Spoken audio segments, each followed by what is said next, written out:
asalaamaaleykum mbokk déglukat yi dal leen ak jàmm ci seen émission allo docteur ñuy jéggalu nag ci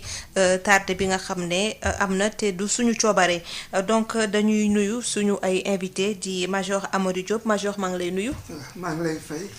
major nga nekk cadre infirmier spécialisé en soins palliatifs et chimiothérapie dama lay bàyyi. rapidement nga nuyoonteeg auditeurs yi wax leen yow sa liggéey mooy lan mooy cadre infirmier spécialisé en soins palliatifs ak chimiothérapie. asalaamaaleykum maa ngi leen di nuyu di leen sant bon tey man la major Amadou Diop bon maa ñëw fii si dans le cadre de l'association cancer du sein pour waxtaan ak yéen ci affaire soins palliatifs man cadre infirmier c'est parce que je suis spécialisé parce que j'ai fait au moins 35 ans de fonction. Donc j'ai fait beaucoup de formation en soins palliatifs avec l'Alliance mondiale de lutte contre le cancer. J'ai fait la formation en chimiothérapie au niveau de l'Institut Curie parce que j'étais le major de l'Institut du cancer du Sénégal pendant 7 ans. waaw dañuy nuyu suñu beneen invité di madame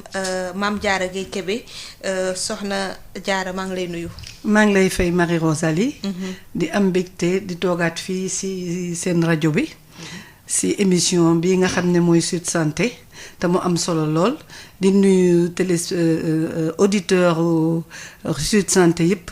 ñi ci biir ak ñi ci biti yëpp maa ngi leen di nuyu. di leen wax asalaamaaleykum wa rahmatullah. waaw nga jiite association cancer du sein Sénégal nga présenté ko auditeurs yi rek ñu xam ki ñuy waxal ak wala bokk ñi ñuy waxal tey ñooy ñan. waaw association cancer du sein Sénégal dafa nekk benn kuréel boo xam ne mi ngi juddu ci atum 2013 ay ñoo xam ne dañu jànkoonteeg feebar bi ñuy wax canceru ween ku ci mel ni man ñun ñoo ko taxawal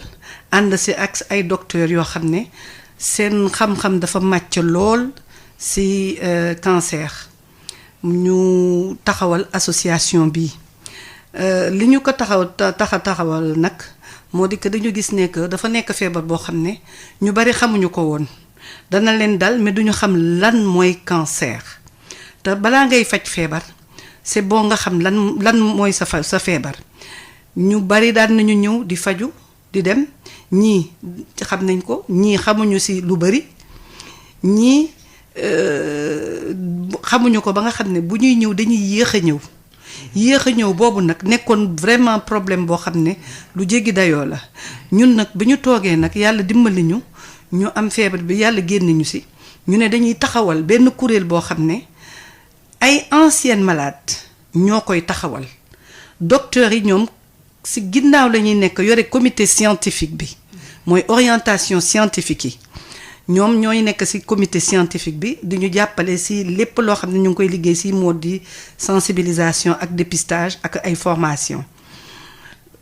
ndax dañu bëgg ci ay at yi ñëw ñu toogati ba mënuñu ne cancer dootu fi amati wante li ñu bëgg suñu mbébét mooy Sénégal yépp xam lan mooy cancer bu ñu ko xamee lan mooy canceru ween lan mooy canceru kanam butitu njurukaay bu ko defee xam nga boo ko xamee di nga teel a jóg ñu teel a jóg ñëw ci hôpital yi ndax dafa nekk feebar boo xam ne boo ci teelee jóg ci kàttanu suñu borom da ngay wér ndax cancer yi nga xam ne dañ ciy wér canceru ween ak canceru kanam butitu njurukaay dafa bokk ci cancer yi nga xam ne dañ koy faj ba nga wér pëlëng mais ci kaw nag nga teel a jóg ndax boo teelu jóg néew ma doo wér mais paj mi day gën a gudd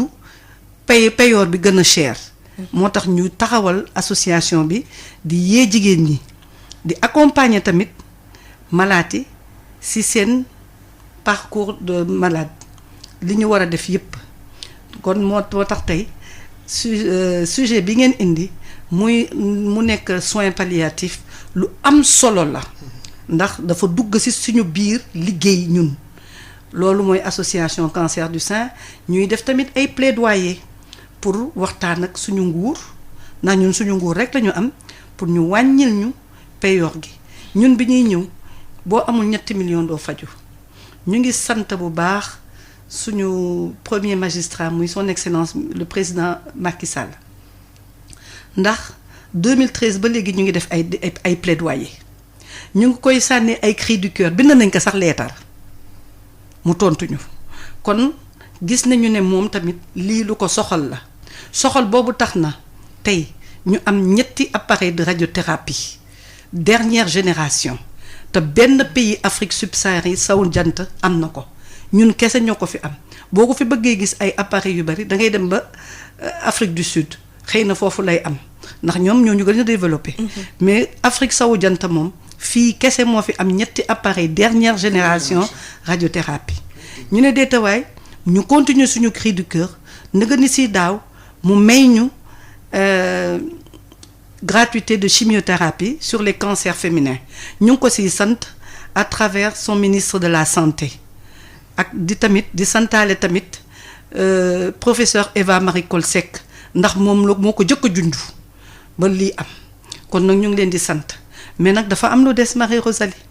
ndax buy la mel li si biir ne la li si bunte bi danga koy fay ticket bi ngay duggee pour ñu may la li si biir fokk nga fay ko boo amul la nga koy fayee si biti doo mën a dugg pour am gratuité boobu ndax ñépp xam nañu ne cancer benn docteur mënoo dem si kër docteur mu xool la gis benn donje sa biir wee ne la da nga cancer il faut nga am loo def foog nga am foo jaar te loolee ma tënk ko rek boo ko bëggee def yooyu yëpp ay analyse ay rajo ay scanner yooyu yëpp boo ko defee boo ko xaymaa tey ñu ngi ci juróom-ñetti fukki junni ku amul léeg-léeg sax ñaar téeméer walla juróomi téeméer junni pour fay sa consultation sa hôpital ba boo ko ne fayal juróom-ñetti fukki junni sonal nga ko pour nga am gratuité ndax balaa ñu ne naam ne fa loolu tamit mooy suñu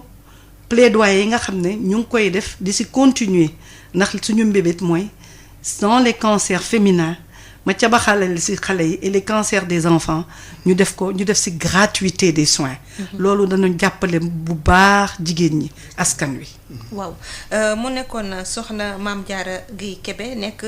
présidente association cancer du sein Sénégal auditeurs yi comme ni ñu ko déggee tey li ñu waxtaanee mooy soins palliatifs moom mooy lan waxtaane tamit chimiothérapie lan mooy njëriñam ci traitement bi te aussi comme ni ñu ko déggee ci bande annonce bi soxna Mame Diarra Gueye Kébé dinañu raconter témoignage parcours am ak cancer nan la demee combat bi naka la demee woon ba fu mu toll nii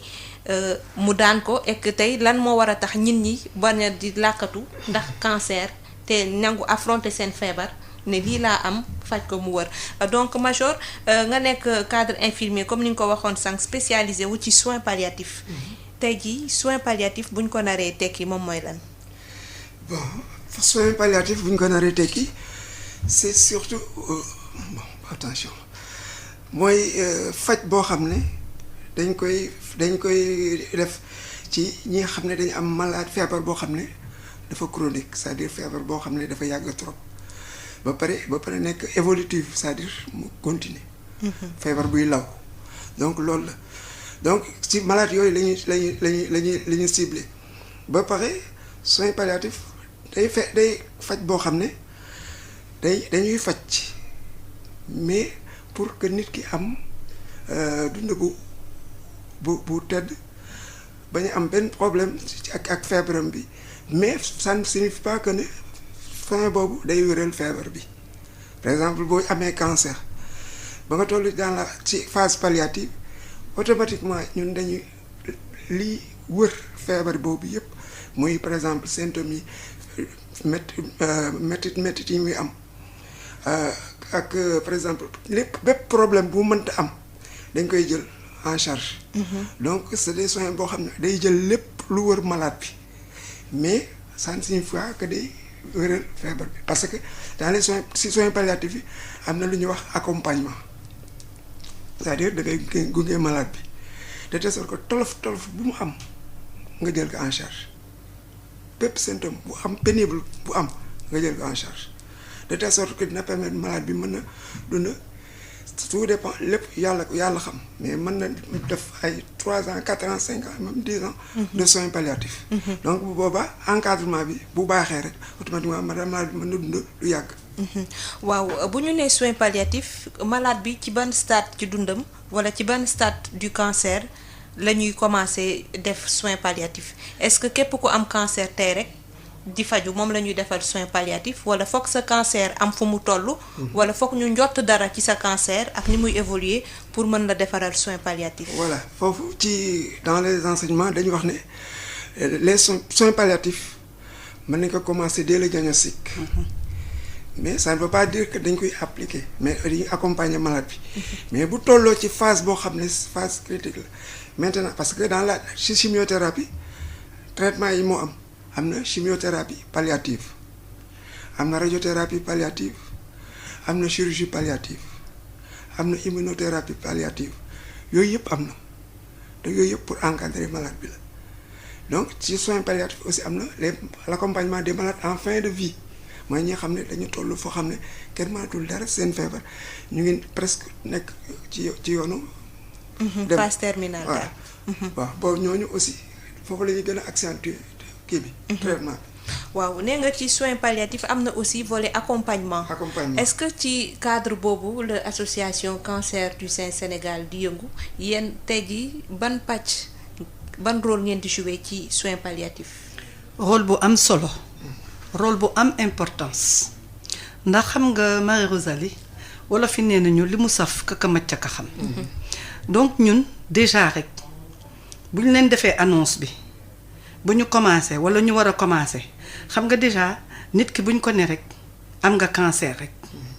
si saa si àddinaam tukki na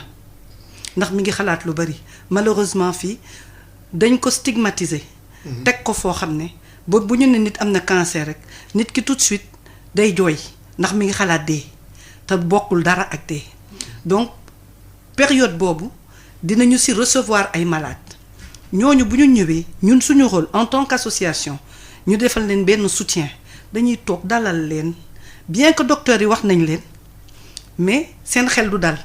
ndax dañ koy jàppee waxu docteur. te waxu docteur boobu li leen docteur bi wax moo am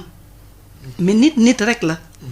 tant que gisoo koo xam ne jaar na fa xëy na doo sa xel du ko mën a nangu bu ñu ñëwee nag ñun dañuy ñëw ak seeni jooy ñu dalal leen ñu waxtaan ak ñoom wax leen feebar bi nan la étape yi mu war a jaar yépp dañuy anticiper fekk docteur yi expliqué nañ leen ko mais ñun dañ leen koy gën a anticiper leen gën leen ko faram fàccal ne leen période bii lii ngay def boo defee li buñ la ne lii la lii nga war a def boo commencé chimiothérapie di nga gis lii di nga si gis di nga jànkoonteeg lii ak lii ak lii ak lii ñu waxtaan ak ñoom dalal leen ba nga xam ne dañuy ñeme bu ko defee ñoom bu ñu demee pour faju ji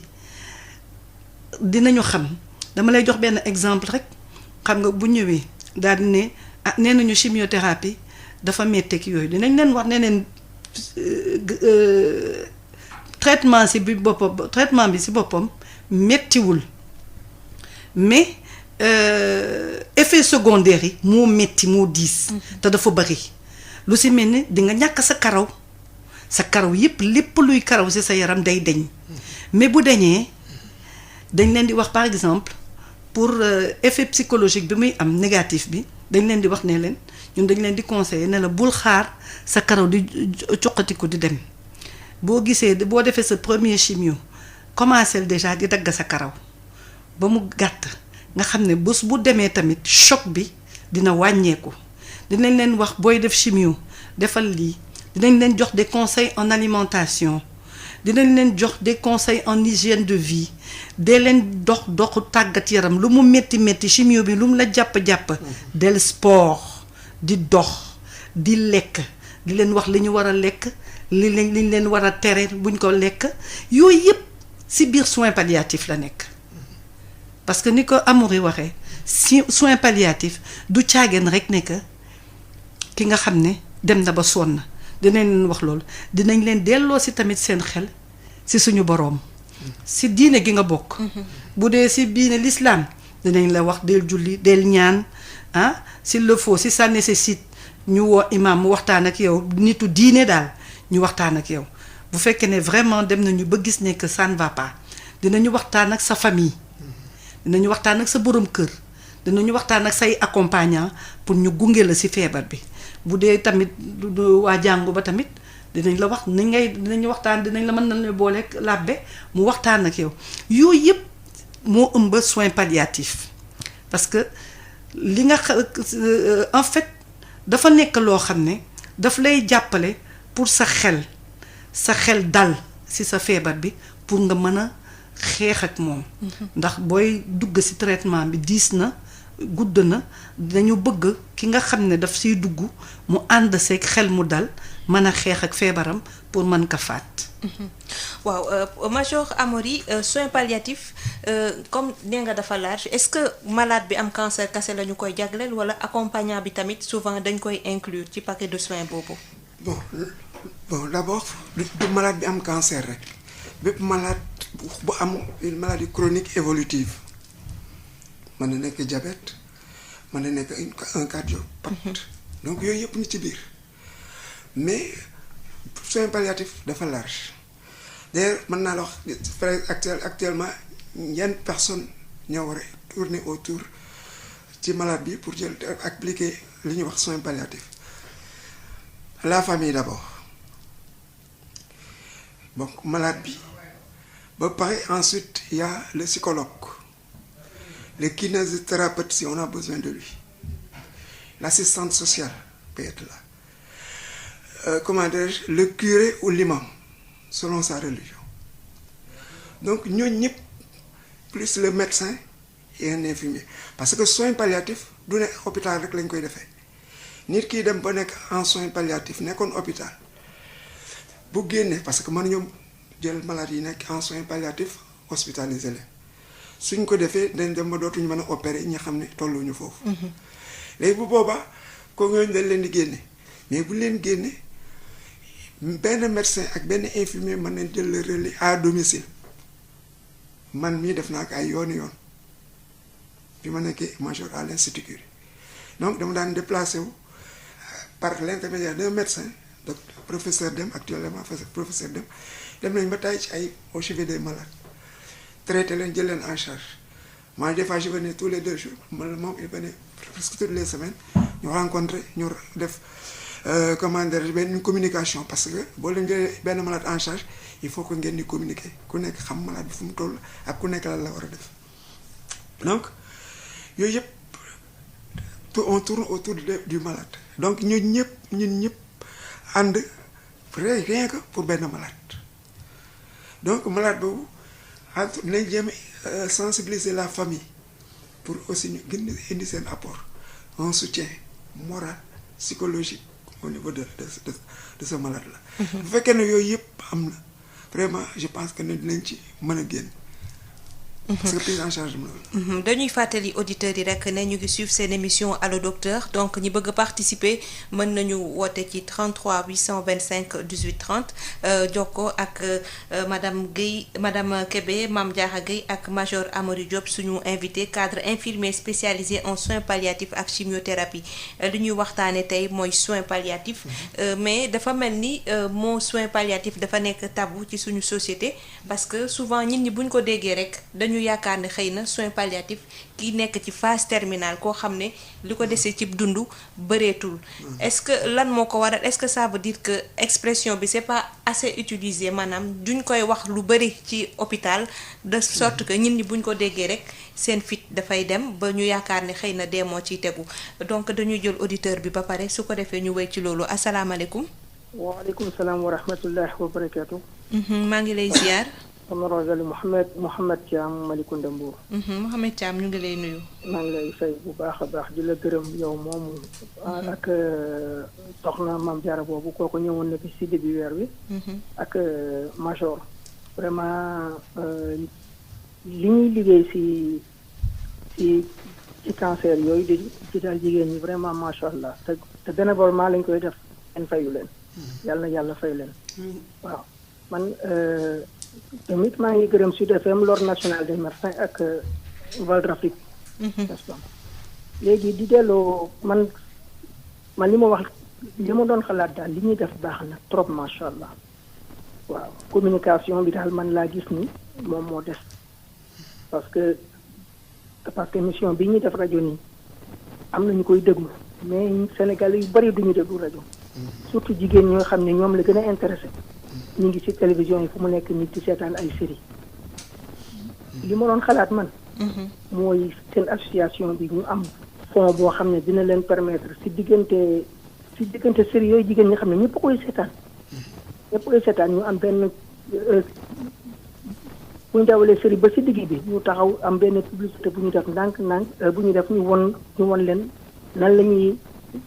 la ñuy saytoo feebar yooyu nan ngay xoolee nan lay commencer parce que su yéexee rek déjà c'est compliqué waaw bu dee cancer col de l'utérus bon dugal nañ ko ci programme élargi de vaccination à partir de 9 ans na ko famille yëpp xam ñu jublu ci traité ko bu dee cancer du sein ñu jàngal leen nan la ñuy palper ak yooyu daal jubal ci daal man daal foofu daal laa gën a xool ni buñ ko fa defee woon communication daal moo manqué. bi ñuy def moom macha allah c'est très bien mais malade bu mu dal ba pare ñoom la ñuy occupé wu léegi nag balaa muy dal malade bi nag man foofu laa gisee daal macha allah maa ngi nuyu tous les auditeurs El Hadji Touré ak Ibou Ngoné Mbengue ak tous les auditeurs macha allah maa ngi leen gërëm. jërëjëf Mouhamed Thiam woote Malicounda suñu ay invité dinañu joxe seen appréciation ci contribution bi ci kanam tuuti ñu jël keneen asalaamaaleykum. maaleykum salaam wa rahmatullah. maa ngi lay ziar. Rosalie. maa ngi lay nuyu bu baax El Hadj Touré Yara. maa ngi lay fay bu baax El Hadj. maa ngi lay nuyu sa ñaari invité yooyu Amadou Diop ak. Mame Diarra Thiam xam naa ne Mame Diarra Thiam moo giidul émission bi xam naa ne da doon xaar boo reer bu doog a ñëw. xam naa de moo tax xam naa ne waaw. waaw maa ngi nuyu auditeurs ak auditrices yëpp. ñu ngi lay fay di kontaan lool émission yi di ko rafetlu. di rafetlu dox mi fii da jàmm. maa ngi nuyu bu baax tonton bi ak Cheikh Ahmed Tidiane ak oustaz Mamadou Lamine Thiam mi génn léegi. maa ngi nuyu di leen ziar. man lu ma doon laaj mooy dañu naan ne ko cancer de sein góor parce que foofu ci rajo bi laa ko déggoon sax li yàggul dara comme ça benn docteur di expliqué bu ma ñu opéré na xaw ma opéré na lu mot juróom benn fukki góor comme ça ci cancer de sein léegi nag cancer de sein boobu ndax góor yu xaw am yenn yu dijj wala ko góor wala mu ngi concerné daal góor ñëpp. loolu laa doon laaj asalaamaaleykum wa rahmatulah. d'accord jërëjëf El Hadj Touré ñu jéem a jëlaat beneen auditeur di 33 825 18 30 participer ci seen émission Allo Docteur ñuy waxtaane tey mbirum cancer mbirum chimiothérapie ak soins palliatifs loolu yëpp nga xam ne tey jii ñi ci mën a wax ñu ngi teew ci 33 825 18 30 ñu xool auditeur bi ndax sotti na madame Kébé. El Hadj Touré dégg nga li mu wax ci cancer du sein homme c'est vrai que bokkul trop ci communication bi yéen dinañ ñu xam ndax cancer du sein de façon générale la wala jigéen yi kase ngeen di sóoraale ci seen ay campagne ak activité asalaamaaleykum. waaleykum salaam wa rahmatulah. maa ngi lay ziar sëñ bi. maa ngi lay. tur bi wala fooy wootee. Parcelles Assainies. allo. maa ne Assane Fall Parcelles Assainies. ñu ngi lay teewlu Assane. di jaajëfal bu baax a baax sa docteur boobu. di encourager aussi soxna Diarra. parce que man cancer su ma ko déggee rek moo ko dund ak fi ko am. moo tax Diarra waxee rek sama xol bi.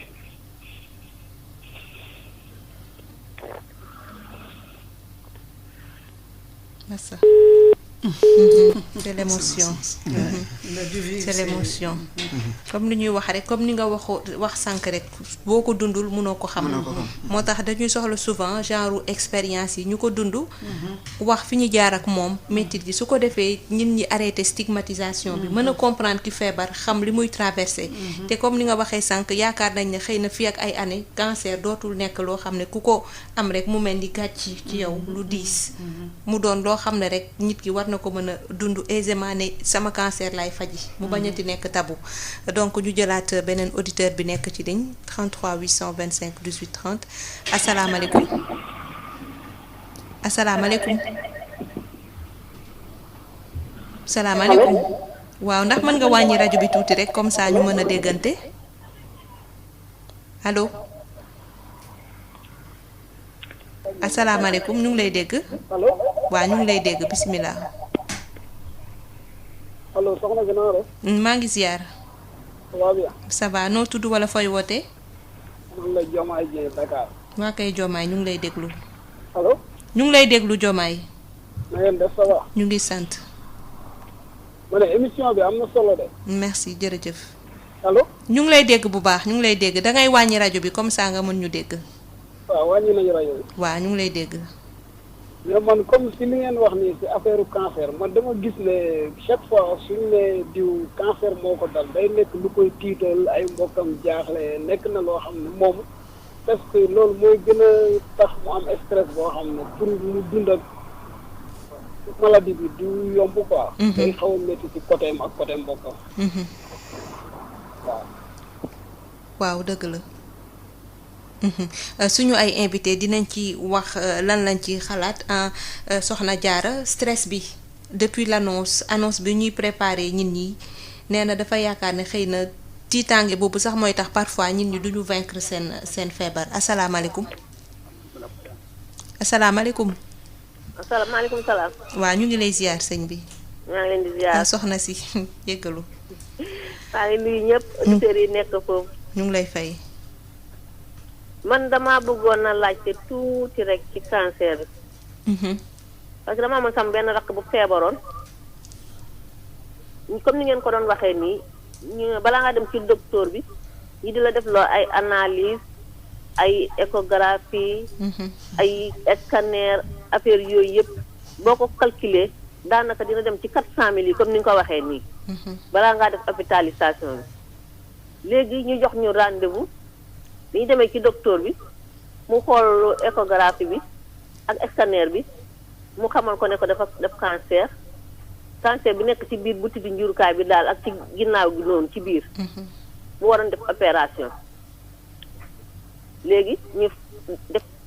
jox ñu rendez-vous ñu fay mu def opération bi ba génn.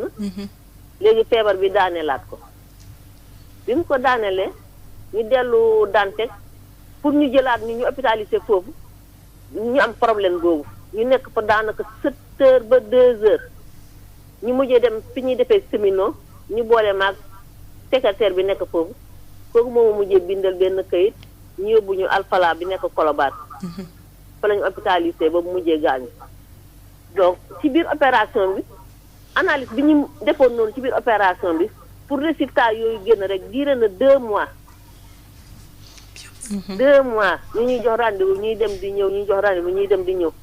ba jour bi ñu ma koy jox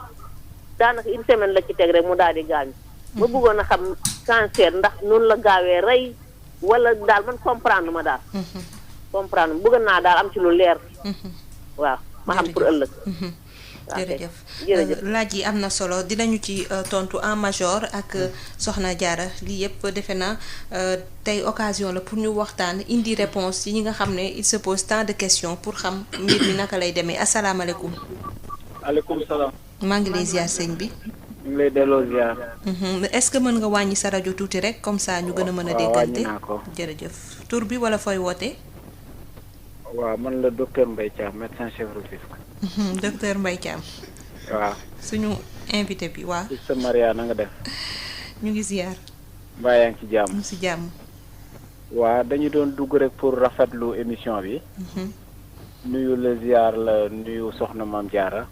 ngay fay. nuyu major Amour yi. di wax ni yéen a ngi def loo xam ne lii mënu leen xam sax na la toll ci askan bi. yéen a ngi dimbali nit ñi bu baax a baax ci ñu xam nan ak naka la ñuy def ba mën a toppatoo seen yaram nan la ñuy def ba mën a toppatoo seen feebar. loolu nag nekk na lu am solo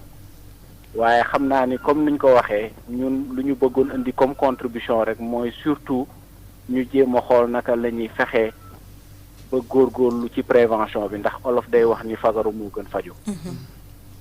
allo. waaw ñu ngi lay dégg. waaw lu ma bëggoon ñaan rek mooy. ñu bàyyi xel tamit ci sensibilisation bi surtout ci naka la ñuy def ba duñu yegg ci mbirum cancer ndax cancer faj bi metti na cancer feebar bi metti na. réew yi nga xam ne dafa mel ni suñuy réew di réew yu néew doole attanuñu ko kon nañu gën a góorgóorlu ci li nga xam ni moom mooy prévention bi. te prévention bi tamit lu am solo la bu ñu jëlee lu mel ne cancer du col tey jii ñi ngi sant yàlla bu baax di gërëm gouvernement bi ndax boo xoolee ci programme élargi de vaccination dugal nañ ci vaccination contre le cancer du col de l'utérus ñu koy vacciner xale yi nga xam ni juróom-ñeenti at la ñu am. muy xale yi jigéen ñi donc loolu bu fekkente ni góorgóorlu nañ ci xale yëpp vacciné wu ci kàttanu yàlla fii ak 30 ans 40 ans xëy na cancer du col de l'utérus kenn dootu ko waxati. bu ñu jógee foofu tamit soxna yi nga xam ni ñoom ñi ngi ci néegu sëy am na yoo xam ne buñ ko defee test yi mel ni frottis buñ ko defee mën nañu góorgóorlu ba ñu gis lésion yi fekkee am na ca teel. ñu mën ko faj ba nga xam ni vraiment du egg ci cancer di egg ci sonal askan wi. bu dee cancer bi nga xam ne mooy canceru ween tamit am na loo xam ni am na solo te bu ko soxna yi di faral di def suñu gisee seen règle ba pare mooy di seetlu seen ween ba xam ndax amuñu xeeru ween loolu aussi dina mën a am solo trop ci cancer bi ñu mun ko fagaru ndax gis nañ ni lu ci bëri ci xeeru ween lay commencé xam naa ni duñu guddal trop dañu bëggoon rek indi suñu contribution di wax ni kontaan nañ ci émission bi trop di jaajëfal encore une fois suñu sœur madame Kébé boobu suñu frère doyen Amori boobu toog foofu mais aussi yow di la defal mention spéciale di la sant di la ñaanal yàlla bu baax di ñaanal Sud FM aussi jërëjëf jërëjëf docteur Mbaye Thiam ci contribution bi rafet na am na solo madame Kébé donc dañuy xoolaat beneen auditeur ñaar comme ça su ko defee ñu mën leen jox kàddu gi ngeen mën leen a tontu asalaamaaleykum. asalaamaaleykum. maaleykum salaam. maa ngi lay ziar sëñ bi. ñoo ngi delloo ziar. tur bi wala fooy wootee. maa ngi tudd Mamadou Ndiaye di wootee Tivaouane Peulh. ñu ngi lay déglu sëñ bi Ndiaye. waa di rafetlu invité yi ngeen am foofu ak seen xam-xam bi ñuy développé. bon man am naa ci tuuti lu ma ci xam. parce que sama yaay da ko daloon 2 ans de cela. gaañ na yàlla ko yàlla yëpp depuis février. mais li may jooytu ci loolu. léeg-léeg ni ñuy recevoir yu jógee ci àll bi da ngay mujj rus. parce que ñoom jànguñu xamuñu quoi. mais bu ñu ñëwee ni ñu leen di recevoir da ngay mujj c'est comme ay bàyyi ma ñu téye ci hôpital bi benn chômeur. bi ci topp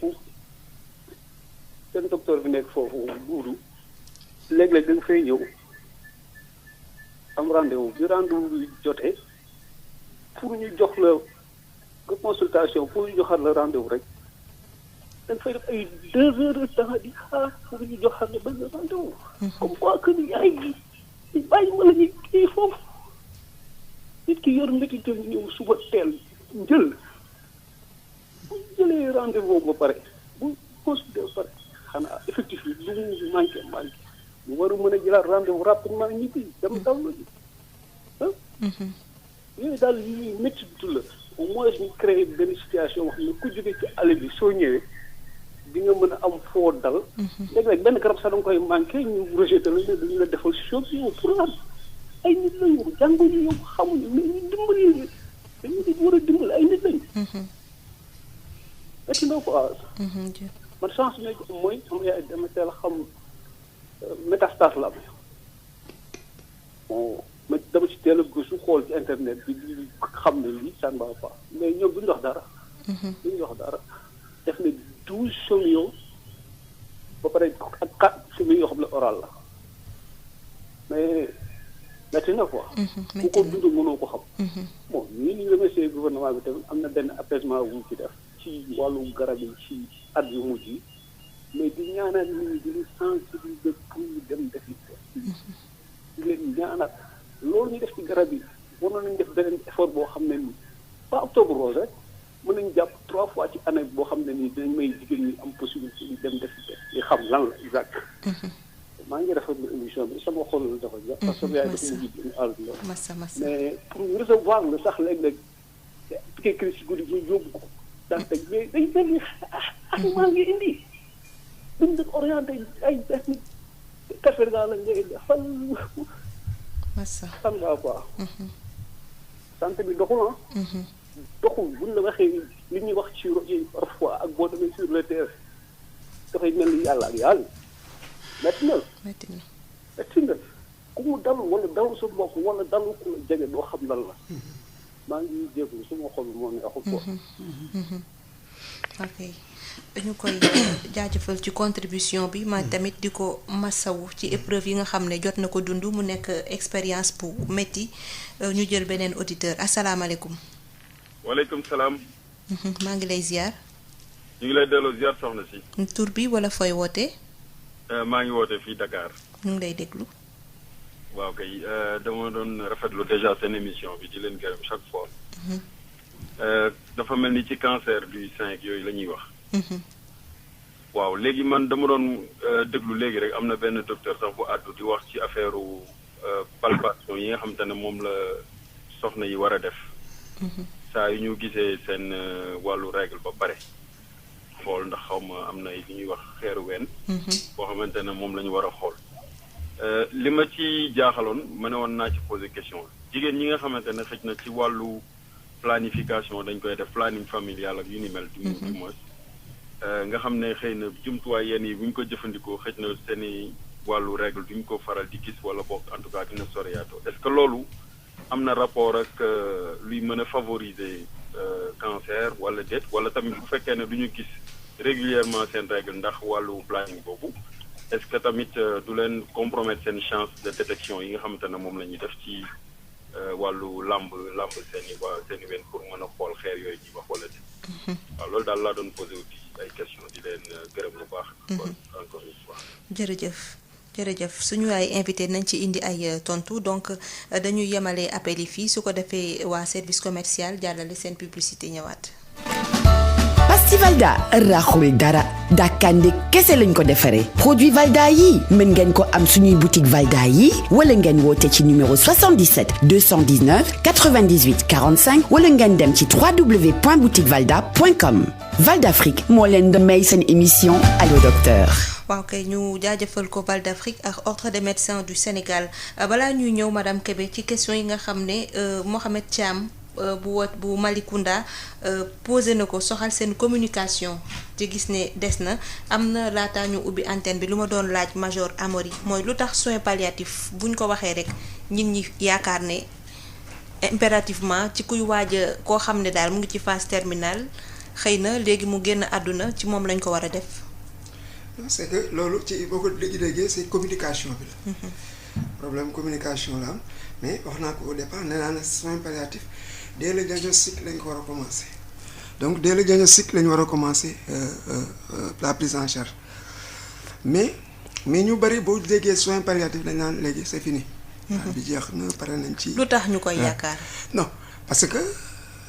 fii au Sénégal boo déggee ñu ne cancer rek ñu ne c'est condamné nañ ko ba pare am na ñoo xam ne sax dinañ xam ne seen malade am na cancer wax nañ leen ko mais dañ naan jaruñu siy sonn dinañ yor xaalis de mais dañ naan jaruñu si sonn. man mi dem naa ci ay kër yoo xam ne dama jël maladie en charge am na malade yoo xam ne dès le début maa obligé waxtaan ak famille bi ba ñu ñëw commencé faju si am na ñoo xam ne dañ ma envoyé ne ma léegi malade bi danga koy jël en charge à domicile ma ñëw. bi ma ñëwee jël ko en charge à domicile ñu ne ma docteur ñaata la lay jox ma ne leen loolu lépp def naa ko ci ngir Serigne Babacar ñu ne ma déedéet man noonu lay doxee maam Diarra mi wax na ma saa yi major waxal say tarif ma ne ko du ma wax benn tarif su may def prise en charge à domicile dama koy def ngir yàlla. mais mu ma ñëwee ñu ne ma déedéet il faut ñu jox la paas ma ne leen déedéet yore naa xaalis mën naa ñëw donc yooyu yëpp am na. à l'hôpital médecin yu bari parce que li ñuy recevoir ci malade dafa bari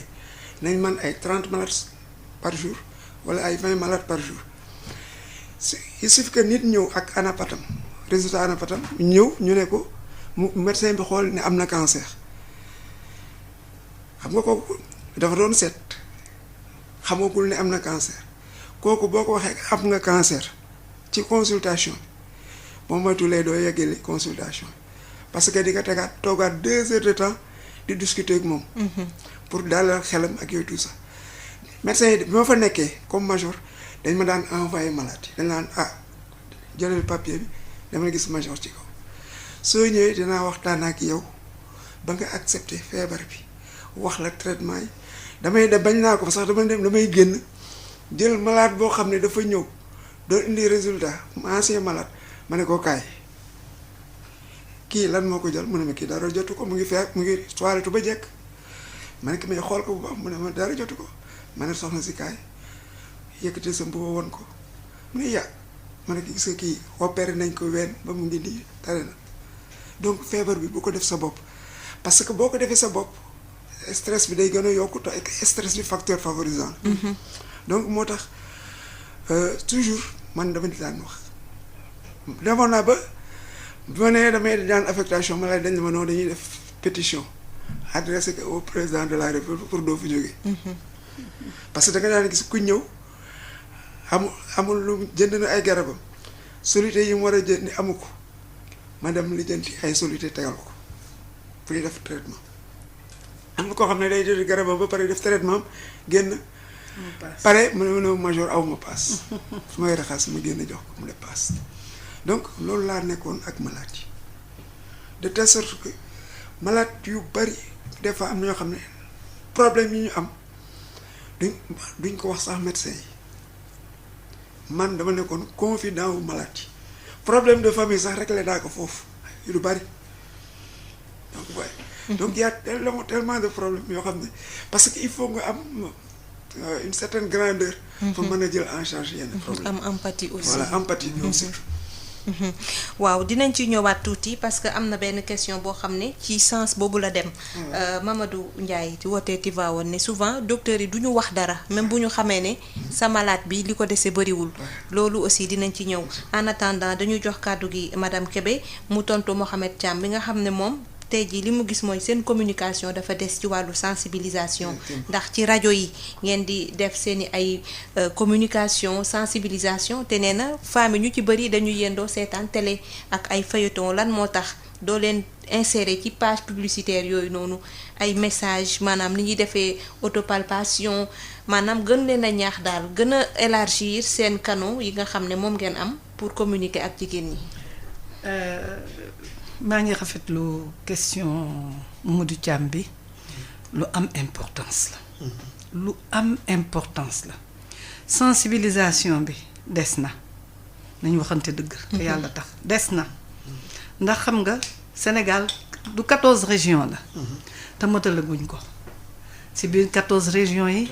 am na ay gox ak goxaan yooyu yëpp matalaguñ ko ñu ngi ci nag ndax ñun ba ñu créer association bi suñu premier mbébét mooy sensibilisation bi foofu la ñu jëkk a teg ndax gis nga boo sensibiliser comme ni mu ko waxee boo jàngale nit ki boo xamale nit ki lan mooy cancer nu muy ñëwee lan mooy feebaru cancer sensibiliser nga ko éduquer nga ko informer nga ko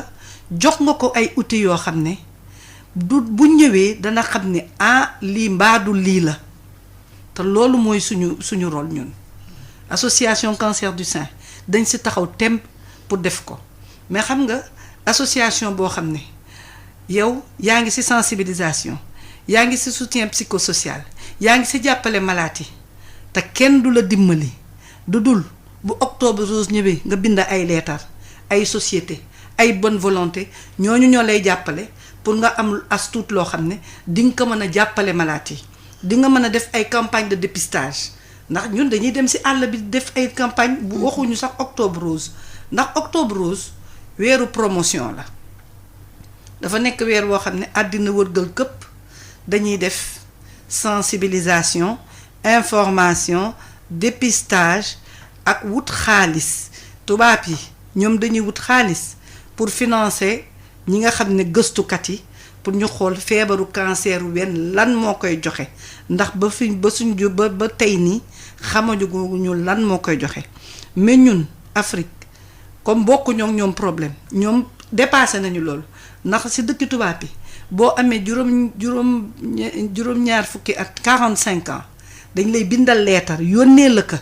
ne la kaay nga def sa mammographie ñun dañuy wuti xaalis di may nit ñi ay mammographie xam nga kon bokkuñu soxla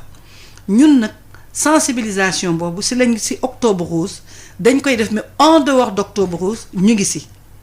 mais am na on a une télévision partenaire boo xam ne ñu ngi liggéey nag ci concept boobu mu wax ndax ci diggante yi am nañu yu ñuy liggéey bu ñu ci yàlla dimbalee ba ñu pare dinañ ko gis ci télévision yi. dinañu gis ay sensibilisation mais pour le moment mënugum ma ci wax ndax lu sotteegul. doo mën a wax. ñu ngi ciy xalaat ñu ngi ciy def ay jéego mais nañu jàpp ne ñun saa yu ñu ko mënee dañuy génn bu ñu defee campagne de dépistage dañ koy àndal ak ces sensibilisation ki nga xam ne dafa war a dugg ci docteur bi pour xool boppam balaa muy dugg danañu waxtaan ak ñoom dañuy taxaw waxtaan ak ñoom lu mat fanweeri simili pour wax leen lan moo leen tax a ñëw fii tey lan mooy cancer ak nan lay ñëwee quels sont les facteurs à risque ñu xam ko ba pare na ñu suggaat gu nag def seen consultation bu ñu parewuñu ci de gox ba ñu nekk ak médecin chef de district bi dinañu toog ak moom def benn séminaire communication boo xam ne dañ koy jagleel bàjjanu gox yi jagleel ko ICP yi mooy infirmier chef de poste de santé yi ak sage-femme yi lu tax bàjjanu gox yi ndax bàjjanu gox yi fa sage-femme bi du egg moom dana fa egg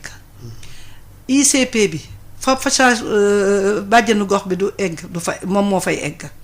kon c'est bon que ñuy former bàjjanu gox yi pour ñoom itam ñu jël relais bi pour def sensibilisation bi def nañ ko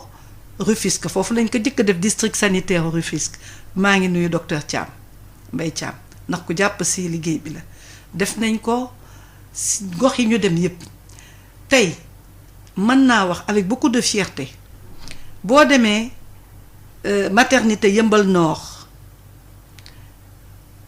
zone boobu bariwul ay cancer ndax jigéen ñi yeewu nañ ci sensibiliser nañ leen jàngal nañ leen bàjjenu gox yi ñu formé foofu jàngal nañ leen sensibiliser nañ leen ak maîtresse sage-femme bi madame Sakho nga xam ne mi ngi ciy liggéey bu am solo taux de prévalence yi foofu dafa wàññeeku. walla jigéen ñi bu ñuy ñëw dañuy ñëw sa njëlbéen nga ñu faju loolu nag ça va prendre du temps ndax ñun tamit ba ñu commencé ak léegi yàggul on est une jeune association ñu ngi ci juróom-ñaari at rek mais ci juróom-ñaari at yi def nañ ci jéego yu am solo suñu liggéey ci biir Dakar ville bariwul mais suñu liggéey ci région yi moo ëpp mais loolee mu wax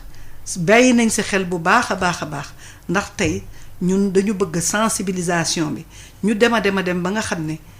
jigéen ju nekk dana xam lan mooy cancer jigéen ju nekk dana xam nan la war a saytoo boppam si loolee am ko doon laajte si affaire autopalpation bi xam naa dinañ ci ñëw waaw damay laaj major rek laaj bi nga xam ne moom la ko El Hadj Touré posé mooy tey dégg na ñuy wax ci cancer du sein day dal sax góor docteur Gérou Akpo bi mu fi ñëwee keroog doon na expliquer ne presque 1% ci cancer du sein yi la mais moom li mu bëgg a xam mooy ndax cancer du sein góor yi muy dal mooy góor yi nga xam ne seen ween dafa xaw a rëy dafa xaw a dijj comme weenu jigéen wala amul benn rapport. non amul benn rapport du affaire ween bu rëy. du affaire ween bu ndaw amul benn rapport ça c'est génétique. maanaam ci nit ki ay cellules am ni mu bindoo la madame Kébé. xam nga képp nañu jàppale na muy góor du jigéen képp ku am ween di nga am mën nga am cancer. wante xam nga li tax mu gën a bari ci jigéen. parce que ñun jigéen nag on a des hormones yoo xam ne góor ñi amuñu ko ñun am nañu ay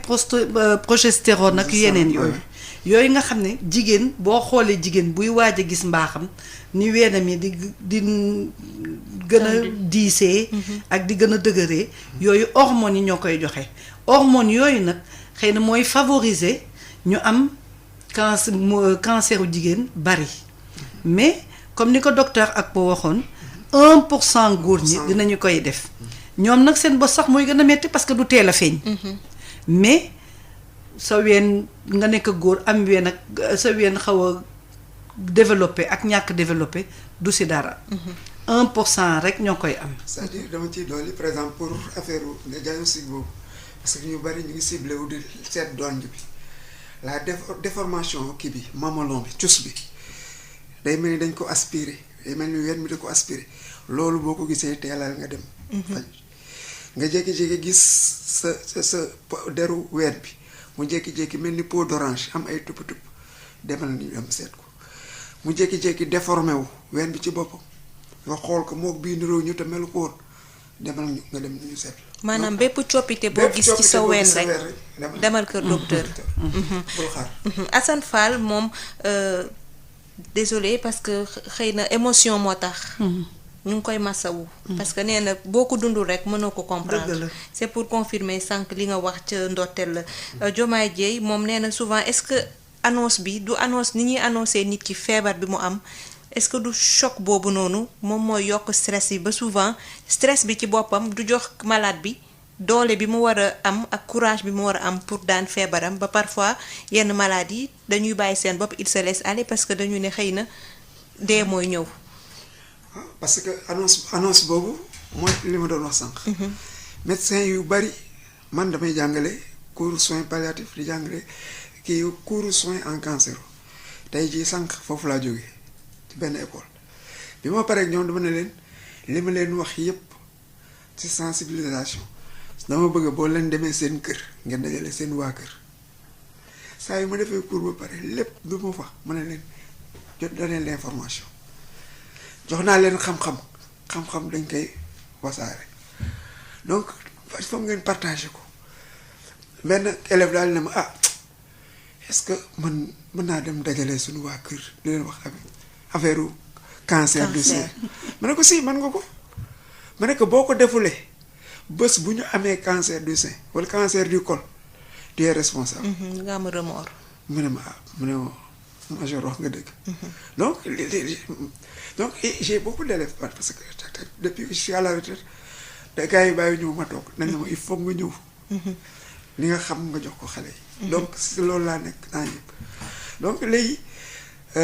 annonce boobu sax naa ko sànq médecin yu bari bëgguñu yegg xuus ba ci biir parce que bu ñu xuusee ba ci biir temps bi muy jël ak benn malade boobu. dina tax ba dootul gis ñeneen ñi nekk ci biti dañu xultu parce que dañ naan kii yàgg na ci biir fekk bañ ko annoncé ne ko danga am cancer déjà boo chaise la toogoon wàcc na toog ci suuf léegi boobaa nag médecin bi foog mu jël yeneen matuwaay pour waxtaan ak moom ba yeewaat ko. léegi ça va prendre du temps ñeneen ñi si biir bu fekkee ne malade bu nekk bu ñëwee di nga fa def 2 heures de temps wala 1 heure boobaa ñeneen ñi nañ kaas donc moo tax ma ne la souvent man dañ doon jël li ma leen doon envoyé dama daan génn su ma jógee sama mbir su ma leen fekk malade yaram mais ku ma si dugal dinaa xam li may wax ak ñoom. te ku ma ci waxal boo génnee sa xel lay daal.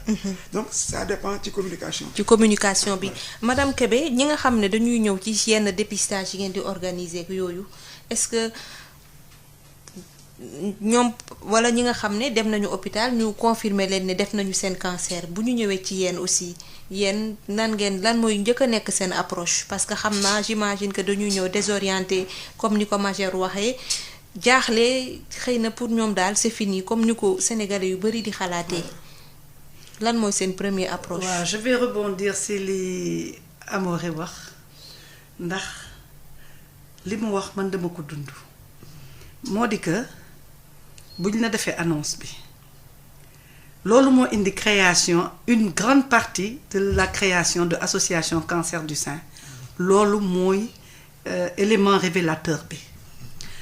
ndax man bi ma defee sama parcours mas naa ñëw hôpital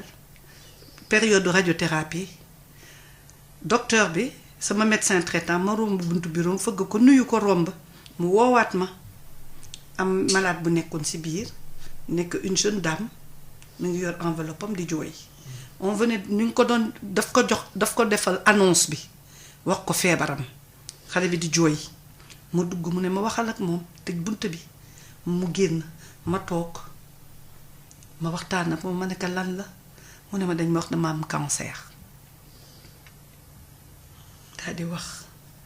mais li mu retenir karaw gi ma bàyyi ko mu jooy ba dindi sama sama musóor won ko sama nel ne ko est-ce que bu ma la ko waxuloon di nga ko gis di nga ko xam mu ne ma déedéet ma ne ko toogal. j'ai pris mon temps ñu toog waxtaan ma dalal ko ba mu dal ma ne ko am nga boroom kër mu ne ma waa ma ne ko boo demee sa kër nga woo ma wax ak sa boroom kër mu wax ñu def noonu alhamdulilah mu commencé daal di fital ko daal. et loolu nag moo ça fait tilt ñu ne pourquoi ne pas créer cette association là parce que duñu yem rek ci sensibilisation annonce yi bu ñëwee comme ni nga ko waxee man combien de fois suñu bureau jigéen ñëw na ak i jooy mais génn ak i ree loolu la parce que il faut que ñu dalal seen xel wax leen parce que ki ñëw taxaw sama kanam nee ma lii la ma ne la waa lii la mais man xool ma est-ce que man nuru naa la ku mas a am cancer. nga ne ma déedéet ma ne ko pourtant amoon naa ko yàlla jàppale na ma dindi naa si mais dangay taxawal lii ak lii ak lii jox leen stratégie ñuy taxawal yépp ñu taxaw nag mais duñ leen si bàyyi rek de dañ leen di gunge. dañuy ànd ak ñoom di leen defal am nañu ay groupe de soutien de parole boo xam ne une fois par mois à l'hôpital dañ koy def. corona bi moo taxaw ñu arrêté ko. mais incha allah dinañ ko reprendre dañ leen di woo ci benn salle teg leen accompagnant yi toujours dañuy insister pour que accompagnant yi bokk ci. accompagnant yi ñëw malade bi ñëw ñu waxtaan ak ñoom jox leen ay conseils ci alimentation ak ci luy woyof loo xam ne mën nañ ko def dañ leen di wax boo leen di dem par exemple dañ leen di wax booy ñëw di def sa chimiothérapie. jëndal sa butéelu kirénu 1 litre 50 wala ndox bu la neex muy Casamance wala bu la neex rek jëndal sa butéelu eau minérale 1 litre 50 boo ñëwee nga toog ak moom li ngay def yëpp nga naan boo ñibbee fekk butéel bi jeex na nga jël beneen butéel nga fexe ba naan ñaari butéel boo ko naanee di nga tuur ndox lu bari dina la jàppale. yu mel noonu lañ leen di expliquer parce que tout ça c'est dans les soins palliatifs. comme ni ko Amoury waxee du jeex na rek dañuy def palliatif depuis l'annonce le palliatif commence jusqu'à la guérison complète c'est-à-dire même bu ñu nee pare nga na xam nga cancer kenn du wax wér ci saa si dañuy wax li tubaab di wax rémission da ngay toog juróomi at ngay def say contrôle bu juróomi at yooyu passé ba fukki at nañuy wax wér nga pëlëng mais déjà 5 ans yooyu dinañ la surveiller mais si biir surveillance boobu dañ lay jox tamit nekkin boo xam ne ak comportement alimentaire comportement de vie boo xam ne boo ko amee si kàttanu yàlla di nga mën a def lu bari loo xam ne feebar bi mën na bañ a dellu si. ndax saay-saay nag la ñu amal affaire te saay-saay boo amee ak moom affaire da ngay xam fa nga koy jàppee doo ko bàyyi rek noonu. même bu demee da ngay am foo xam ne da nga ko fay coincé mooy sur l'alimentation parce que ñëpp xam nañu ne yàlla sàkkul gàncax yi fruits yi légumes yi pour rafetal rek pour faj la day neex ci sa gémmiñ mais da lay fajaale et loolu tamit il faut dañ ko siy dugal ci programme yi waaw am na beneen soxna bu woote woom nee na moo rakkam dafa amoon cancer mu feebar lool ñu dem defloo ko ay analyse nee na frais na ci 400 000 nag balaa muy am rendez-vous sax pour def ay ñoom opération nee na bi mu ñëwee ci rendez-vous am après analyse yi docteur bi xool échographie ak scanner yi ne ko dafa am cancer du col mu dem Dantec def opération mu xawoon tane am dal mais après dafa rechuté waat mais bi mu delloo pour amaat place pour hospitalisation dafa doon métti déjà rek pour résultat yi génnoon da doon def presque 2 mois nee na malheureusement bi résultat yi génnee 2 mois après 1 semaine après mu génn àdduna donc lu muy laaj major mooy est-ce que cancer noonu la gaawee rey parce que moom elle n'y comprend rien les choses sont allées très vite dafa gaaw le temps que muy def résultat yi génn muy am tuuti accalmie mu demaat ñëwaat te en plus leneen lu ko gën a inquiété lu ko gën a jaaxal lu tax résultat analyse yi di yàgg di durer ay 2 mois ak yooyu pendant ce temps malade bi toog waaw madame Kébé. loolu man dinaa ci sawar a wax. ndax mooy suñu problème ndax gis nga kookee résultat yi li tax mu kii ndax xam nga luñ la defloo rajo dinañ la defloo li ñuy wax biopsie ndax biopsie bi mooy kartu paj mi kenn mënul def traitement cancer te defaluñu la biopsie ndax biopsie bi mooy wax ban cancer nga am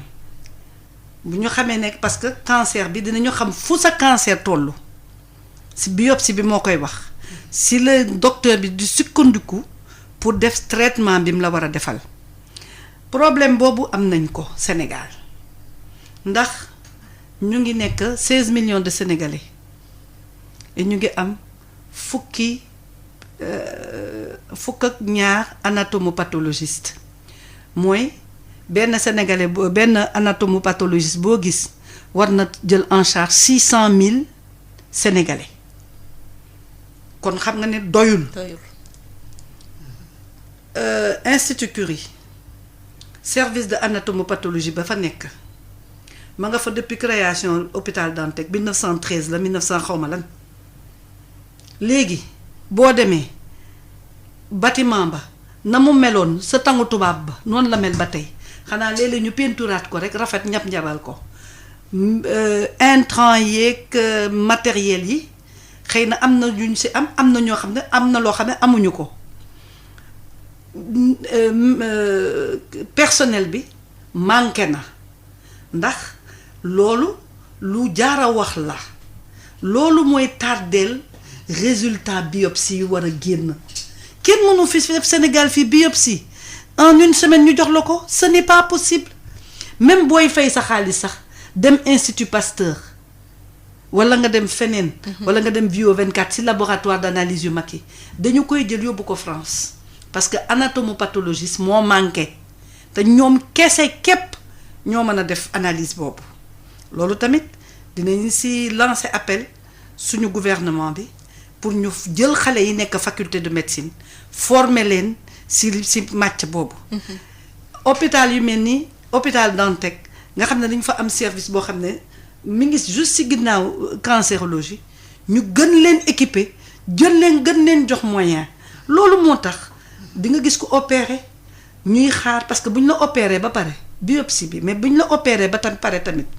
pièce bi ñu dindi pièce opératoire bi ñu dindi il faut que ñu dem analyser ko moom la ñuy wax anapad loolu tamit ñoom ça demande du travail léegi nag bu ñu amee ay 50 anapad wala ay 30 dama ko waxee noonu rek mënuñu ko génne ci benn fan ci ñaari fan ndax liggéey bi processus bi dafa xaw a gudd ndax dinañ ko jël dinañ ko formaliser dinañu xaar dinañ ko daggat dinañu xaar dinañu def ni ay procédé la mais bu ñu amul matériel adéquat bi nga xam ne dernier xam nga médecine léegi médecine avancé na ñun ñu ngi ci ginnaaw ndax fi mu nekk nii médecine dafa dem foo xam ne ñun il faut que ñu delloo ci suñu médecine tegaat ko tamit ci niveau boo xam ne dinañu mën a gën a mën a jël en charge malade yi. surtout côté analyse yi ak yooyu. parce que loolu mooy déclencher en fait traitement bi ñu war a def. absolument et pendant ce temps xëy na feebar bi mu ngi évoluer. absolument di gagner du terrain. mais donc oui. major problème bi soxna ci soulever mooy problème mu rendez-vous pour am rendez-vous rek tamit pour hospitalisation ak yooyu yëpp problème la lan mooy contrainte bi comme lan mooy contrainte bi ci loolu yëpp. surtout damay dolliwaat ci kii li mu waxoon damay dollu si li questionnaire bi madame Mame Diarra répondre sànq. c'est-à-dire souvent ANAPAT service ANAPAT moo institut yi ñoo dende mais parce que man li ma jaaxal mooy pourquoi yenn médecins yi opté wuñu pour dem defe ji spécialisé wu en anatomopathologie parce que je sais pas est-ce que état bi mën na leen pousser wala def leen benn motivation boo xam ne gars yi dinañ sawar dem defi ji dem def loolu parce que ñu ngi ci branche yëpp mais boobu presque ñu fa nekk bariwul ensuite pour malade boobu xaw ma ban cancer la am ba cancer du col la wax cancer butitu njurukaay bi wax cancer boobu des fois balaa malade bi di ko nemmeeku fekk sori na loolu mooy problème bi parce que des fois am ñoo xam ne balaa ñu koy nemmeeku il faut que ñu am contact bu ñu am saignement ñu gis deret daal ne lii day du nekk sama période menstruelle wala man ménopause naa maa ngi gis deret am na ñoo xam ne dañ koy gis sax di ko nëpp parce que bëgguñu ko wax seen doom rus nañ ko wax ne que maa ngi gis deret donc foofu feebar bi pendant ce temps mu ngi law donc moment bi muy demee hôpital man bi ma fa nekkee li ma gën a remarqué mooy femme yu bari tardivement lañ fay ñëwee day fekk feebar bi am na léegi ñooñu il faut que ñu opérer leen quand c'est opérable mais am na ñoo xam sax dañuy ñëw fekk kenn mënatu leen opérer donc loolu mooy par contre am na cancer type de cancer yoo xam ne seen kii bu la attaqué dafay gaaw man nga commencer chimiothérapie bi jékki-jékki nga am rémission jékki-jékki rek mu flambé waat donc parce que cancer yi dafa bari façon yi mu am dafa bari de sorte que yooyu mën na am mais fii au Sénégal ñu bari tardivement balaa ñuy ñëw fekk cancer bi gagné na leen loolu mooy problème. moo tax dépistage bi am njëriñ. waaw Mamadou Ndiaye moom wootee Tivaouane mu ngi doon expliquer yaayam nee na génn na àdduna weeru février yàlla na suuf sedd ci kawam ndax nee na dafa dudd ak cancer dalee ko 2 ans mais nee na métastase la dégg mu wax. waaw xaw ma lan la nag. xëy na di ngeen expliquer. mais nee na li mu gën a décrier mooy accueil yu malade nee na surtout ñu jógee ci dëkk yu sore yi biir dëkk ba bu ñu ñëwee dafa mel ni daal dañ leen di soofantal bien que ñi leen di indi am nañu métit malade bi am na métit mais kenn du leen orienté kenn du leen wax nan la demee. dafa metti daal nu mu ko expliquer aussi nee na gis docteur bi balaa ngay am rendez-vous encore 2 heures de temps souvent nga ñëw benn médicament manqué pour ñu defal la fàtte naa expression bi mu wax aussi dañ lay dàqaat ne la il faut nga dem wutiwaat ko donc cri de cœur la ci accompagnant xëy na malade bi ci stade bi muy nekk du conscient ci loolu yépp wala méttitam moo ko kii mais aussi accompagnant yi dañuy sonn parce que ñoom ñooy wuti information ñoom ñooy jëndi garab ñoom ñooy bëgg a consoler en même temps que feebar bëgg ko jàppale ci ay besoin am yooyu yëpp tey problématique la je pense que octobre rose waratul nekk occasion sensibiliser rek mais aussi pour génne mots yi nga xam ne mooy tax paj mi du demee lool ni ko maladie bëggee woon ak ñi leen di gunge. madame Kébé lii lan nga ci xam ban appréciation nga ci am l'accueil aussi. waaw maa ngi masalu Mamadou Ndiaye mi nga xam ne yaayam dafa wàññeeku di ko ñaanal yàlla na ko yàlla yërëm te xaare ka aljana di ko masalu moom ndax xam naa ne traumatisme bi sori na si moom mais c'est vrai que maladie dañuy bari xam nga si dëkk tubaab bi benn médecin 15 personnes lay jël maximum si benn fan maximum léeg-léeg sax 10 suñu docteur yi dañu dem ba ay 30 malades ci benn bëccëg xam nga ki xëy suba 7h30 di consulter ba guddi ba ay 16h 17h xam nga kooku bari na ay malades. loolu tamit lu ko indi manque de médecins de spécialistes ndax léegi sax ñu ngi état baa ngi def ay efforts ñu ngi indiwaat ñu ay. ñu ngi maye ay bourses pour xale yi mais des na il faut que ñu gën a yokk seen loxo pour ñu gën a am des spécialistes en oncologie ndax xam nga cancer du benn nit du faj cancer benn docteur du faj cancer dafa nekk feebar boo xam ne c'est multidisciplinaire ndax chirurgien oncologue bi dana si intervenir radiothérapeute bi dina si intervenir chimiothérapeute bi dina si intervenir ñoom ñooñu ñëpp dinañ si intervenir pour mën a faj te ku nekk sa spécialité ki nga xam ne mooy opérer bokkul la kiy def chimiothérapie kiy def chimiothérapie bokkul la kiy def radiothérapie ku nekk ñoom ñëpp ay cancérologue lañu mais dañuy spécialisé wu si lii kii spécialisé wu si lii kii spécialisé wu si laa voilà te malade ci bari na loolu tamit du mën a ñàkk mais ñu jàpp tamit ne que bon c'est vrai ñi jógee ci àll bi déjà xam nga dañuy ñëw sax léeg-léeg sax da ngay gis koo xam ne hôpital lay fanaan dañ koy gis kuréel bi ñuy wax LISCA ñu ngi siy dox ay jéego pour def benn maison de vie boo xam ne ku jóge ci àll bi boo ñëwee di nga am foo nekk ànd ba di nga am foo dallu soogaa dem faju ji ñu ngi ñaan yàlla si mbébét boobu yàlla na ko yàlla sottal. Parce que nag c'est un vrai problème. C'est un vrai problème la prise en charge des malades à l'hôpital. Consultation yi malade yi bari na nit ñi amuñu lu ñu fajoo léeg-léeg nga gis ku ñëw docteur yi man duma ne je ne fais pas le truc des docteurs mais bari na ci docteur yoo xam ne gis naa ay docteur ak ay infirmier ak ay infirmières yu génne xaalis ci seen poche pour jàppale malade pour fayal ko mu dem man gis naa loolu donc xam nga loolu du neex nga wax ne lii mënul am mais nag nañu jàppalee na tamit nit rek la doomu aadama la di nga dem foo xam ne di nga fa gis ñu baax gis kenn boo xam ne mooy nekk boobu benn pompiteer bi nut ba yàq kees ga ndax di nga confronté koo xam ne dana wax loo xam ne yow loolu dafay metti ci yow ba doo ko fàtte. te mën na am sax que ne melul noonu xëy na circonstance moo tax mu demee noonu donc ñu ngi koy maasalu bu baax ci jaar-jaar jooju xaw a metti ci moom te ñu jàpp rek ne que bu fekkee ne kooku def na ko mën na am du coobareem ndax man de wax dëgg yàlla depuis juróom-ñaari at maa ngi ci lutte bi samay tànk bari na hôpital mais bu amee tamit mënuma ne ñàkku amul li mu wax am na mais lu néew a néew lay doon loolu tamit il faut que ñu jàpp ko te ñu comprendre ne que ñi muy dal xam nga xëy suba di gis ay malade léeg-léeg da ngay tomber ci malade boo xam ne yow sax da ngay décourager parce que xam nga ni kii mi ngi ñëw ci njëlbéen mais amul lu mu fajoo te boo ko bàyyee mu dem du muy def du faju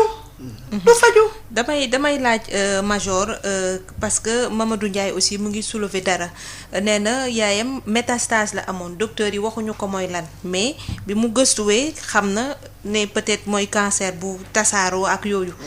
ba tey ci soins palliatifs de lañuy wax pas moom ci métastase bi mais le fait que docteur bi wala infirmier bi wala boog ñiy def soins palliatifs est-ce que du tax duñu wax patient bi ne ko sa malade de xëy na mu ngi ci phase terminale est-ce que dañ ko koy wax est-ce que malade bi aussi moom il est informé ci état am est-ce que da ngeen leen di wax ne y a plus rien à faire naka lay demee côté boobu parce que dañ koy gis ci tubaab bi ñoom dañ koy def ba nit ki sax mën a def peut-être ses dernières volontés ak yooyu mais Sénégal fii est-ce que noonu la demee. bon ci tubaab bi dañ koy def. man recevoir naa benn Sénégalais à l'Institut Curie bi ma fa nekkee. France la jóge médecin bi da nekk 2 mois moo la dese nga vivre mu gàddu ay bagages ñëw Sénégal bi mu ñëwee dafa ñëw Institut Curie bi mu ñëwee médecin yi seet ko defal ko un protocole de chimiothérapie ñu commencé traitement bi malade boobu am na ñu jóge extérieur ñëw di ko seet si parce que dafa daan dimbali ay doomu Sénégal ñu dañ jóge paas ñëw pour seet si ko bi mu ñëwee ñu commencé traitement bi ba mu def 3 mois. Elle était toujours là bien importante xam nga lan la wax dafa ñëw sama bureau ne ma Major man damay dellu France te su may delloo damay porter plainte médecin bi parce que dana moon dans 2 mois maa ngi nii. dara te róolu ma donc voyez donc métastase yooyu en général mooy que ne feebar bi malade bu am métastase te fekk boobu feebar bi yàgg na ci moom. loolu doon wax sànq malade yi balaa ñuy ñëw des fois rek fekk ba. am na phase métastasique man la plupart chimiothérapie yi ma daan recevoir yëpp dañ daan def dañ dama defal malade bi wane ne dañ ciy bind ne malade bi mu ngi nekk en phase palliative chimio palliative papier boobu malade bi moo koy indi donc mais bu ñëwee parce que am na ñoo xam ne boo leen ko waxee léegi tout de suite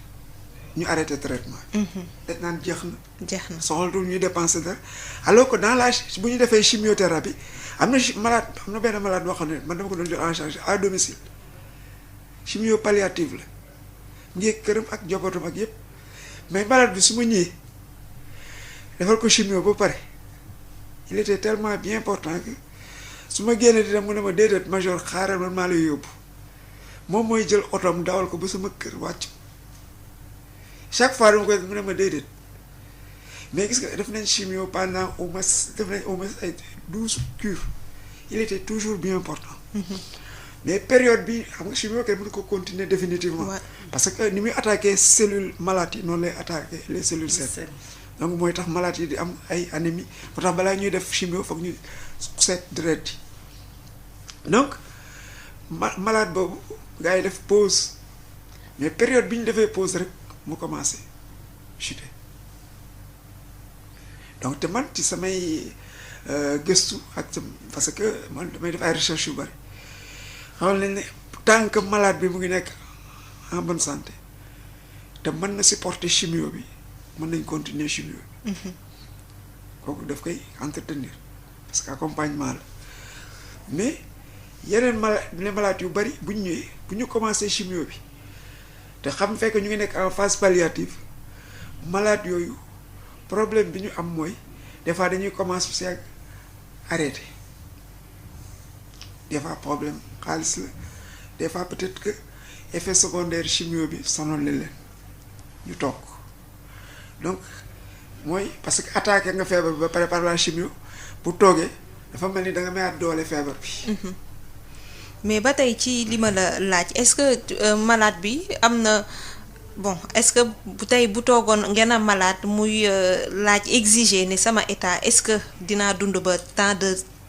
mois ñaata moo ma dese di ko exiger est-ce que là docteurs yi ils sont dans l'obligation wax ko moom fan la tollu ak feebaram. wala accompagnant bi aussi mën na exiger loolu laaj ko parce que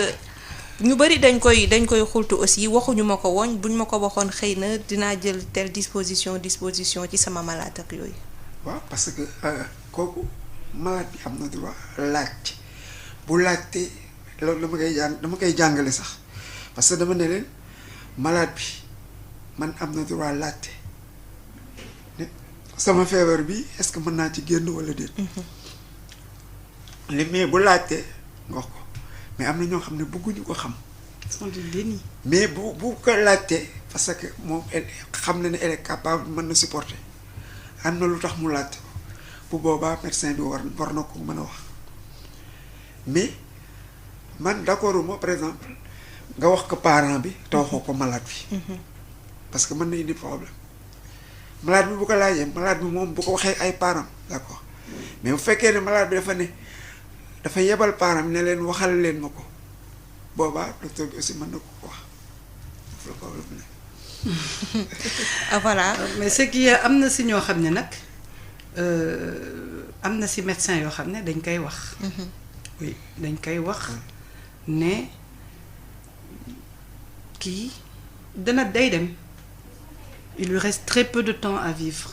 en général sax man gis naa loolu mais dañ koy wax boroom këram bu dee jigéen. mu am boroom kër dañ ko koy wax ne ko lii ce qui fait que quand même pour ça va permettre à boroom kër gi. pour mu gunge ko ba nga xam ne. mu dem ci anam yu sedd guy. loolu man d'accord naa ci ki nga xam ne mi ngi soins palliatifs fin de vie ñu wax ko. parce que dafay tax moom ci boppam spirituellement mu préparer boppam pour wujji suñu boroom mais xam nga tamit ñun dañu am suñu culture nag bu bokkul ak tubaab ndax tubaab moom li fi nekk dala koy daal di wax du ci seet dara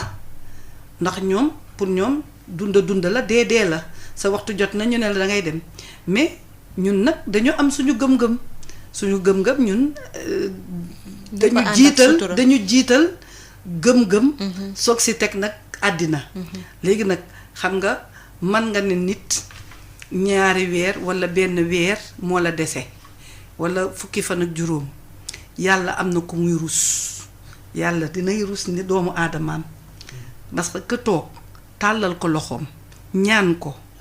yàlla mën na nangu mu dundaat mu yokk ko ay fanam mu dundaat mën na dundaat mën nañ ko ne 2 mois mu dundaat ñaari at mën nañ ko ne 2 mois mu dundaat juróomi at kooku yàlla xam c'est sujet boo xam ne la c'est très sensible ci suñu contexte fii mais je pense que en général médecin yi bu ñu demee ba egg ci foofu nga xam ne mooy malade bi nga xam ne ñoom ñoo koy traité sa njëlbeen ba egg ci foofu ñuy egg ci dinañu waxtaan ak boroom këram walla dinañu waxtaan ak malade bi ci boppam duñu ko wax de façon crue et brute surtout malade bi parce que am na loo xam ne tamit ñun africain nag ñun ñemewuñu dee. nañ ko waxante rek yàlla tax. donc dafa am loo xam ne rek mënuñu ko sóoraale ci suñu biir. mais au moins dinañ ko wax mbokk yi ki ko gën a jege duñ ko wax nag n'importe qui dinañ ko wax la personne qui lui est le plus proche. dinañ ko xamal pour moom itam moom dinañu xam nan lañ ko koy waxee loolu man gis naa ko. waaw li ma ci bëggoon a c'est-à-dire xam nga ci soins palliatifs prise en charge de la douleur dafa am importance c'est-à-dire métit bu am malade bi bu tolloo yenn stade yi léegi métit boobu bu ci tolloo malade bi nga ñëw ne ko léegi li la dese bareetul am na ñoo xam ne dañuy dem toog soxlatul may dépenser dara alors que selon l'OMS kenn amatul droit souffrir de douleur. métit waratul am. donc am nañ ay garab yoo xam ne mën na la jël en charge léegi malade boobu demee toog métit boobu dina ko sonal de telle sorte que boobaa angoisse lay am def ci biir famille bi donc moo tax souvent li gars yi di wax naan il faut faire attention au pronostic asséné c'est-à-dire nga daal di nekk yow dese na nang mi fan pour dee déedéet dañ naan feebar bi fu mu toll sori na. médecin yi foofu la ñuy yem mais buñ ne la nang mi fan moo la dese parce que yàlla rek moo ko xam. waaw laaj bi mujj très rapidement ndax waxtu bi jot na dab nañu kii wootee Dakar moom nee na li muy laaj mooy mbirum jigéen yi nga xam ne dañuy def planification familiale te léeg-léeg du ñuy gis seen baax nu mu waree muy am ay tëbëk yooyu wala sax ñoo xam ne duñ ko gis est-ce que loolu bokk na ci liy favoriser cancer du col par exemple ak aussi dina compromettre seen chance pour ñu détecter boule bi war a nekk ci seen ween bu dee cancer daf leen dal parce que comme niñ ko waxee niñ koy diglee saa su nekk boo paree gis say mbaax ci ngay mën a def autopalpation donc ki nga xam ne du ko gis régulièrement wala sax du ko gis est-ce que loolu du problème loolu yépp lan ngeen ci xalaat. loolu du ci dara loolu du ci dara na jigéen bu nekk dafa war a jàng xam yaramam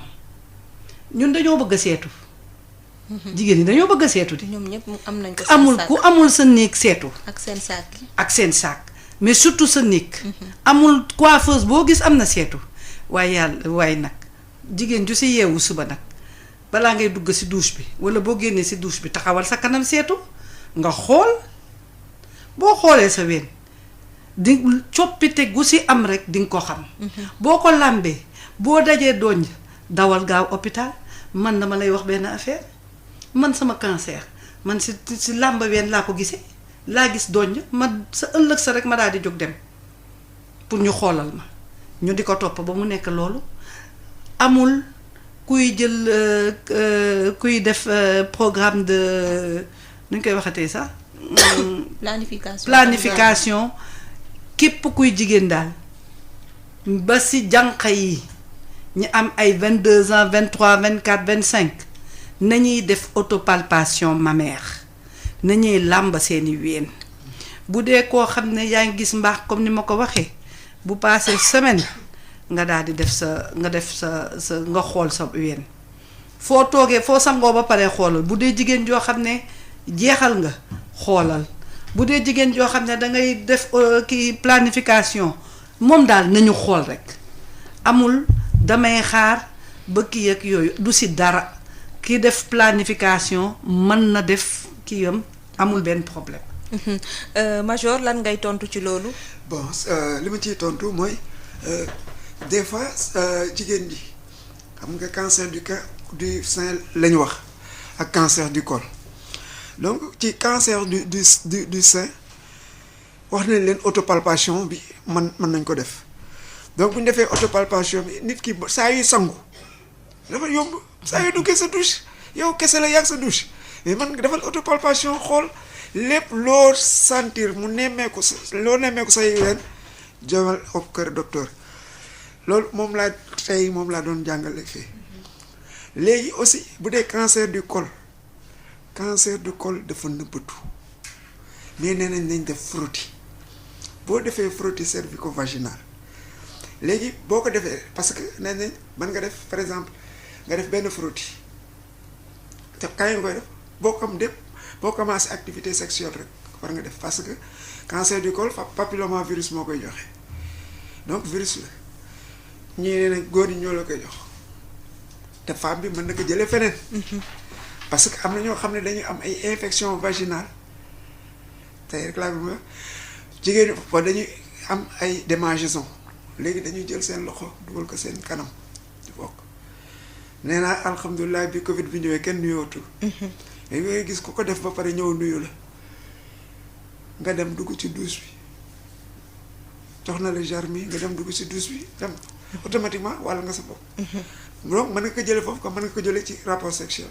léegi frottis boobu ban fréquence lañ koy defee rapidement. léegi bu defee premier frottis bi 1 mois après day defaat deuxième frottis bi bu defee deuxième frottis bi loolu pour éviter le faux négatif c'est-à-dire pour ne bañ premier frottis bi dafa négatif donc day def premier frottis mu nekk 1 mois defaat deuxième frottis bu 2 yi négatif léegi maintenant tous les 3 ans. day def frottis. waaw defe naa waxtu wi dab nañu romb nañ ko sax donc major Amary Diop ak madame Kébé Mame Diarra Gueye dama leen di jaajëfal ci seen teewaay ci émission bi di jaajëfal auditeurs yi nga xam ne ñu ngi ñu doon may nopp di